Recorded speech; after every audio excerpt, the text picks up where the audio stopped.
Baby, what kind of government does the USA have? Well, gosh, Rhea, that's really kind of a hard question. Okay, inquiring minds want to know. Now, this morning, Rhea and I were discussing what kind of government does the United States have? Well, most people would say it's a democracy. You hear most of the people in the government all the time saying, oh, we're protecting your democracy and your democracy this and your democracy that. Well, guys, you don't have a democracy, so forget that. At best, we have a constitutional republic. I've explained democracy and constitutional republic to Rhea, and she's, that constitutional republic is similar to what we have here in the Philippines. And I told her she was correct. That was right. But there's differences. In the Philippines, you don't have states like you do in the United States. You do have provinces and things like that. But in the U.S., we're divided up into 50 states that are nearly like little countries of their own. That was a little hard to grasp, but I explained to her that like the school systems in one state might be different from the school systems in another. The traffic laws might be different.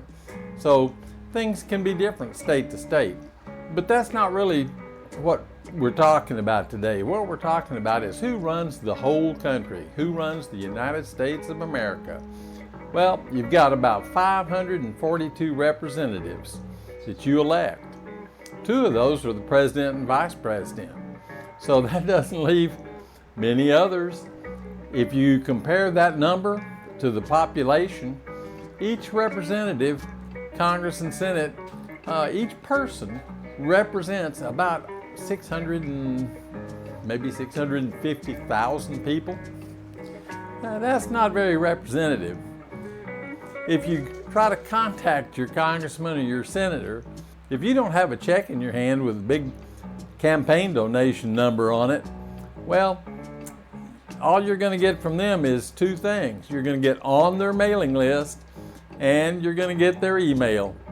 That's it. So if you need help from your congressman or your senator, you're probably not going to get it. Maybe if you do something that makes national news and it'll benefit their campaign, they'll be willing to talk to you. But when you think about it, the congressmen have 2 years in office before they run for re-election again. So what do? They spend 2 years campaigning. The campaign for 2024 for Congress started in 2022. It's the same with the senators. They do a lot of campaigning too, although not quite as much since they have a 6-year term. But bottom line, we have 2.1 million, approximately, nobody really knows, federal employees that make up the bureaucracy. So who runs them? 542 people whose job seems mostly to be campaigning for the next run? I don't think so. I think these guys are self-managed. So what kind of government do we really have? Well, we have a bureaucracy. And how does that bureaucracy function? Well, it's kind of a reactionary bureaucracy. Something happens, they move. Or they make a rule. Or they come up with a policy.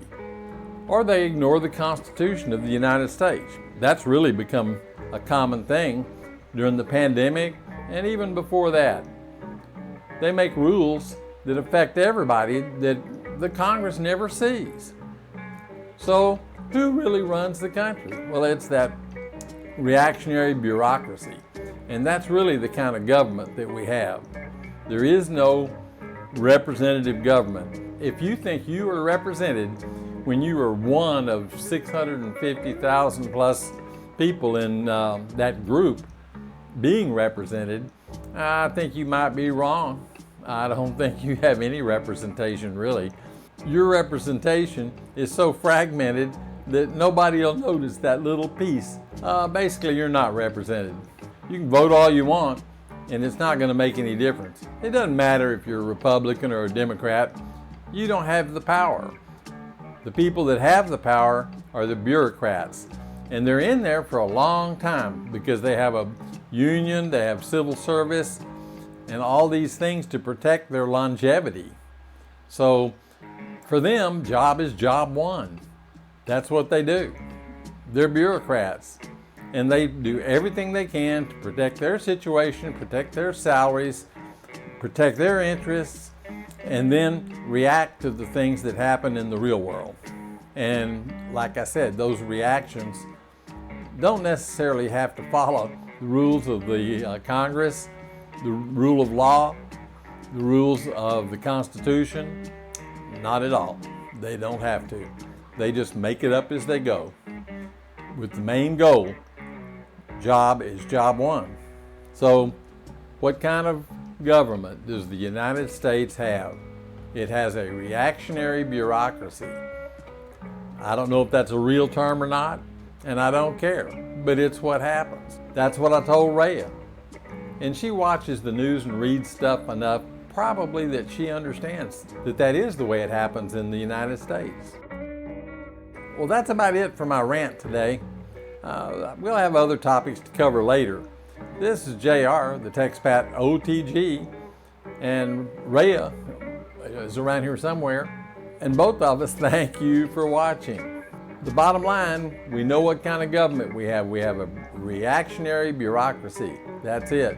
Our representation that we actually elect is minuscule and largely ignores us. So this is JR, the TexpatOTG, saying thanks for watching, and we'll see you in the next one.